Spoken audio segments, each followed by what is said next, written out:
Reiki second degree কৰাৰ পিছত আমি আমাৰ ইচ্ছাপূৰ্তি কৰাৰ বাবে উইচ বক্স বনাব পাৰোঁ। উইচ বক্স যিটোত আমি নিজৰ ইচ্ছা লিখি সেইটো পূৰ্ণ কৰাৰ কাৰণে হিলিং কৰিব পাৰোঁ।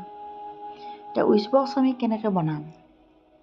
প্ৰথমতে আপুনি এটা সৰু বক্স বা সৰু বটল হ'ব পাৰে, তেনেকুৱা একেবাৰে সৰু টেমা এটা আপুনি যিটো আপোনাৰ হাতৰ মাজত ৰাখিব পাৰে তেনেকুৱা এটা টেমা আপুনি বিচাৰি ল'ব। বা তাৰপিছত এখন সৰু কাগজত আপোনাৰ ইচ্ছাটো যিমান পাৰে সিমান চমুকৈ বৰ্তমান কালত লিখিব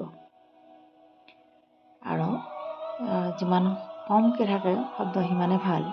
সৰুকৈ লিখি আপুনি এতিয়া বটলটো বা সেই কাগজ টুকুৰাটোত লিখাৰ পিছত আপুনি দ্বিতীয় ডিগ্ৰীত যিকেইটা চিম্বল পাইছে, অৰ্থাৎ প্ৰথম চিম্বল, দ্বিতীয় চিম্বল আৰু তৃতীয় চিম্বল, সেই চিম্বলকেইটা ড্ৰ কৰিব কাগজখনত, যাতে ইণ্টেনশ্যন ৰাখিব যে সেই চিম্বলকেইটাই আপোনাৰ উইচটোক হিল কৰি আছে, প্ৰত্যেক দিনাই হিলিং কৰি থাকিব সকলো সময়তে।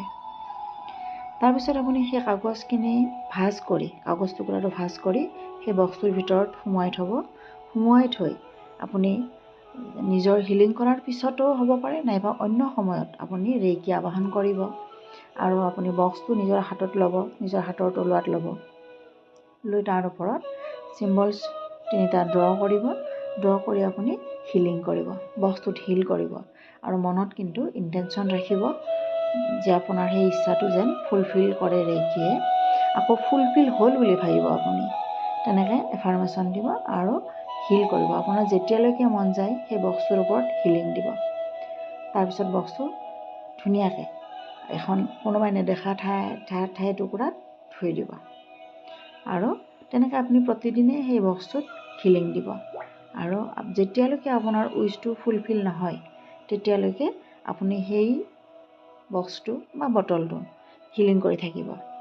আৰু যেতিয়া আপোনাৰ ফুলফিল হ'ব তাৰপিছত আপুনি সেই কাগজখন উলিয়াই পুৰি পেলাই দিব। ধন্যবাদ।